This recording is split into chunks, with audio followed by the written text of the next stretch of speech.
तर नमस्कार सगळ्यांना, स्वागत आहे तुमचं आमच्या गावाकडच्या व्लॉगमध्ये। हे आहे आमचं हॉटेल आणि जाता जाता पक्ष्यांना खाद्य टाकायचं म्हणून हॉटेलवरती थांबलेलो आणि भरपूर जणांच्या कमेंट येत होत्या की हॉटेलचा पण पूर्ण व्हिडिओ बनवा। तर तो व्हिडिओ मी बनवलेला आहे आणि माझ्या यूट्यूब चॅनलवरती अपलोड केलेला आहे, तो तुम्ही बघू शकता। आता बाहेर जाताना आमच्या गावातला हायस्कूल पण दाखवते तुम्हाला, म्हणजे राजापूर, राजापूरवाडी आणि खिद्रापूर या तिन्ही गावाच्या मध्ये ना एकच हायस्कूल आहे, ते हे पहा।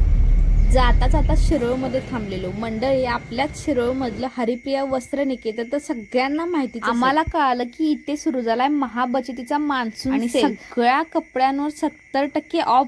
मग काय लावली नवऱ्याच्या खिशाला कात्री आणि खरेदी केली भरपूर कपडे। जवळजवळ काठपदर साड्या 199 पासून सुरुवात झालेली आहे आणि मुलांचे शर्ट एकावर एक फ्री आहेत। त्यामुळे तुम्ही पण नक्की भेट द्या हरिप्रिया वस्त्र निकेतनला। इथून पुढे सांगलीला काम होतं म्हणून आम्ही निघालो सांगलीला, आणि एवढा वेळा आम्ही सांगलीला गेलो आणि रेल्वे आम्हाला कधी दिसली असं कधी झालंच नाही। आज पहिल्यांदाच आमच्या समोरून रेल्वे जात होती। आता हे आहे शिरोळ मधलं दत्त भंडार झुणका भाकर केंद्र, तिथं जेवण केलं आणि मग पुढे निघालो।